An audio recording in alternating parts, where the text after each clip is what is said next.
Stavros, you're voted the unanimous most outstanding Canadian for the Ticats this season. How does it feel to be given the honor? Yeah, definitely a blessing. Got to thank, obviously, God starting off first. Stayed faithful, even before the season, and He's definitely sent me through some trials and tribulations, but just staying faithful, making sure I'm prayed up every day. That's been the first one, but continuing on from that, coaching staff has done an outstanding job preparing me each week. Got to give a hats off to Coach O, Coach Wash, Coach Melvin, Coach Ross, Coach Tolliver, all those guys. Just all the behind the scenes work that doesn't get seen. They're putting in a lot of hours for us. Our training staff, treatment staff. Even down to our strength conditioning coach, Coach Bowman, who every morning shot me about a decent amount of jugs balls each morning. So gotta give a hats off to him. And then obviously just my teammates have a whole bunch of great guys around me, both offensively, defensively, and couldn't be more appreciative of their support through the ups, the downs, and just very thankful for those guys around me. What can you say about the progression you've been able to make this season and to be able to be such an impact player on this Ticats secondary and at the safety position? Being able to be on the field is definitely a start. That's been a helpful thing this season. But I think just the preparation obviously is a big deal, and then just this team drafted me for a reason. They saw something, and just executing what they saw and following through on that on my part. So just doing what I do out there.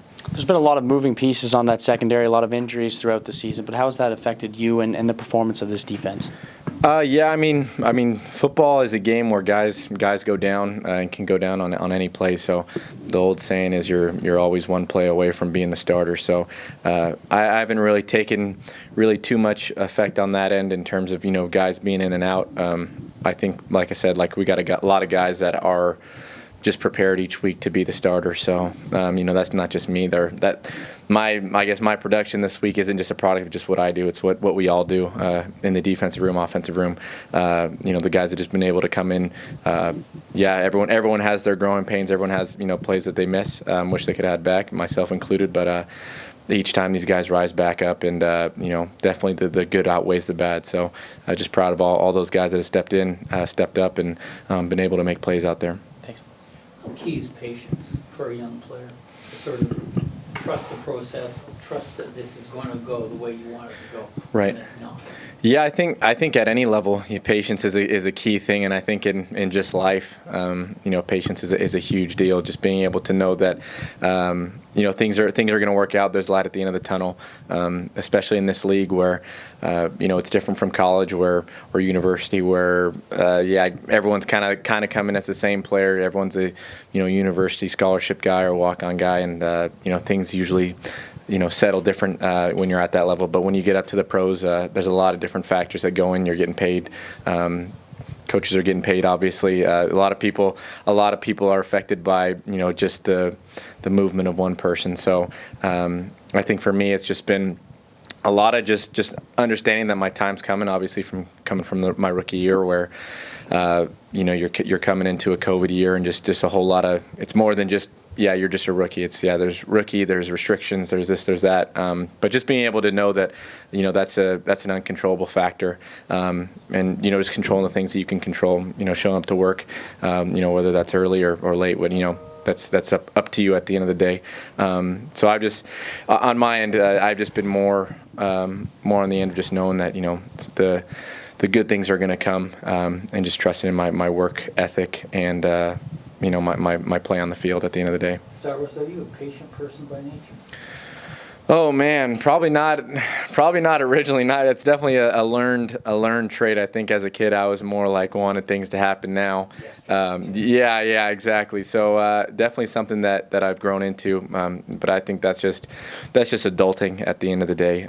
Being a patient person. But yeah, if I could have told 10 years ago me to do that, I definitely would have. I don't know if I would have taken it. I think I would have taken it the same way, maybe just shrugged it off. But yes, patience has been a huge thing for me, and it's paid off this year for my end. Coach O was saying now that you're in the starting lineup, you've established yourself as a key cog in that secondary. when you get in the starting lineup, that's half the battle. Right. But the other half is playing well to stay there. And how is it? Have you noticed that it's more difficult to stay than it is to prepare for your opportunity? Yeah, I think the game's always going to be difficult. I think the moment you show up thinking that it's going to be easy is the moment where you're probably going to get the boot at some point. So I've treated it just like I have in my rookie year where I wasn't playing, and same as last year I wasn't playing, just a special teams guy. But I didn't let that get me down. I just continued to work hard, and was fortunate enough to lead the team in special teams tackles last year. And that was another product of my coaches, the guys around me, just having an ultimate trust in each other. But yeah, just to answer that question, when you get in, it's definitely, I think it's just as hard to keep it as it was to get the position in the first place. So the level of preparation can always be more. There's always one more thing that you can do, and I think when you can learn that and know that there's always a little room, or there's always a little bit more that you can give. I think you set yourself up to be in a pretty good spot. How do you go into this game, this final game of the season, knowing that there's nothing on the line standings-wise, Mm-hmm. but you're playing a team that you're going to be going back to playing next week? Mm-hmm. I don't want to say it's a statement game, but is this an opportunity to sort of do anything that could carry over to the playoff game, or do you hold stuff back knowing that the game to win is next week? Yeah, I think each week we prepare the same. I think a lot of the outside looking in says probably, rest this guy, rest that guy for this game. But I think, my mindset as well as my teammates' mindset is like it is every week, and it's going out there to send a message. At the end of the day, we're responsible for upholding the Ticat, defense that has been here for, many years before me, and will be here many years after I'm gone. So at the end of the day, we're going out there to, represent those who came before us, and, play smash mouth football and do what we do out there. So yeah, it's definitely not a take the day off game. They need to bring the lunch pails for sure, because we're not holding anything back. One final question, but where were you, and how did you find out when you won the award?